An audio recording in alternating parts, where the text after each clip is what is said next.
This is a section on diffraction. We have to sketch the variation with the angle of diffraction of the relative intensity of light diffracted at a single slit.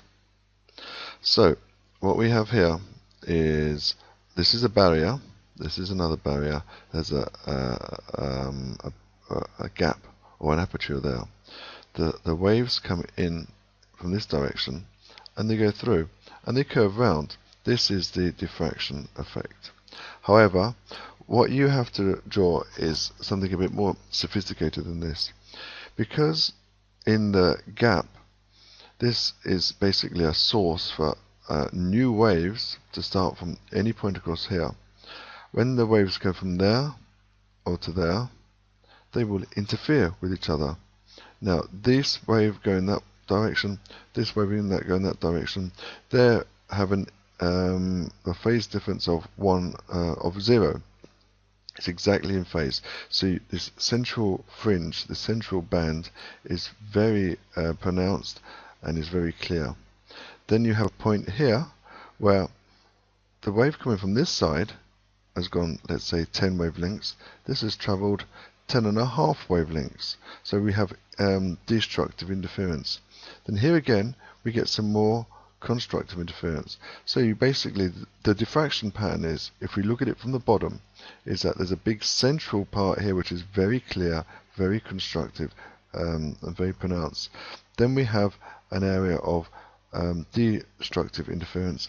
Then we've got a very weak point of constructive interference, and we're going to look at why that is now. You can go to this web page here, which is a good one. Now you know what happens here. What will the pattern look like afterwards? So pause and try to draw what you think it would look like afterwards. These are the solutions. Okay, this is a screenshot of the Faustad Java. These are the plane waves coming in here, the wavefronts here. This is the aperture. The central band is very clear. Then we have some destructive interference, because obviously the waves from different parts of this are interfering destructively. Then we have some constructive interference, but this is much, much weaker than the central band, and we'll look at that now. Here's another way of looking at it. When you have this is the gap, this is the aperture. When the wave comes in here, each point along the gap can be considered to be a source of a new wave. Each one is a source of a new wave. Then these waves travel in one direction, and if it's constructive interference, then you will get a bright fringe. If it's destructive interference, you'll get a dark fringe. Of course, the central fringe is going to be the brightest by far, and then it's going to be have a destructive interference on either side, and then a very faint constructive interference afterwards. And this is what it would look like. If you have a light going through a gap, you get the main central fringe has been very bright. The light is spreading in all directions, but you don't see the light here because it's interfering destructively with other light that is coming through the gap. Here, the light is interfering constructively with other light which is going through the gap. We have the angular half width. Between here and here is the angular width. So we're interested in going from there to there. This is the relationship that we're looking for. And we'll find out that this bright central fringe is going to be this angle here is going to be lambda divided by b. Lambda is a wavelength, b is the size of the gap, the aperture. So we have to derive this formula that the angle is equal to lambda divided by b for the position of the first minimum. So this is the first minimum, and this would be lambda divided by b as an angle from there. This would be 2 lambda from b, and this is basically called the angular half width. This is the size of the gap, which is b.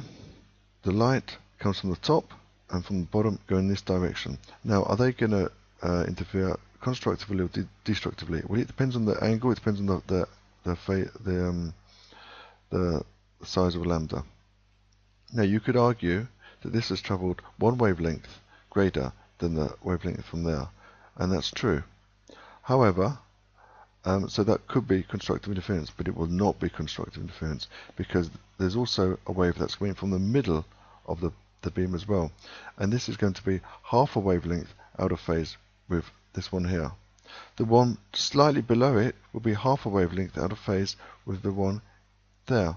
The one near the bottom will be half a wavelength out of phase with the one almost in the middle. So for every point you get along here, if this is lambda, for every point you come across here, there's another part of the slit which will allow, which will be the source of a wave, which will be in antiphase with it, which will interfere destructively with it. So this will always be first a minimum, because this is the point of destructive interference. So this angle here, the sine of that angle is equal to lambda divided by b, using basic trigonometry. So the first diffraction minimum, why is this a minimum and not a maximum? Of course, this interferes constructively with this one, but destructively with the ones in the middle, basically. Consider the point in the middle of the slit as being a point source in the direction theta, in that direction. It has a lambda divided by 2 path difference from the top of the point source at the top of the slit down to there, and we get destructive interference. So this is the point. For every point along the slit, there's another which emits a wave which is going to have a lambda divided by 2 path difference or phase difference. So that will always be destructive interference. Yeah, this angular half width, this is that angular width of the central fringe, the central beam. The half width is lambda divided by b, as we've just proved.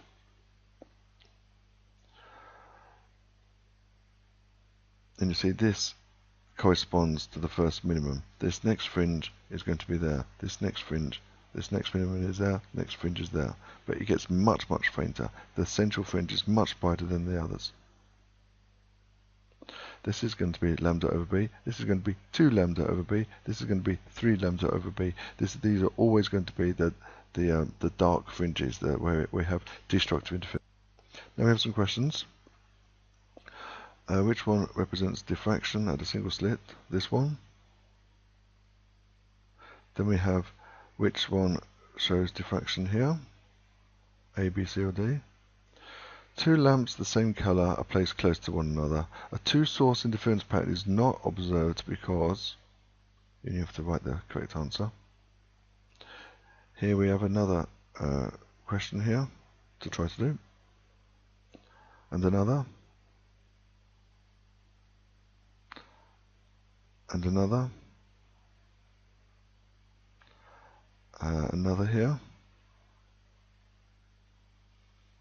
Another here. Okay. This is one diffraction pattern. Notice the central fringe here. This will be lambda over b. This is the next fringe. This is 2 lambda over b. What has happened here? Well, either the angle has got smaller, which means either lambda has got smaller or b has got larger.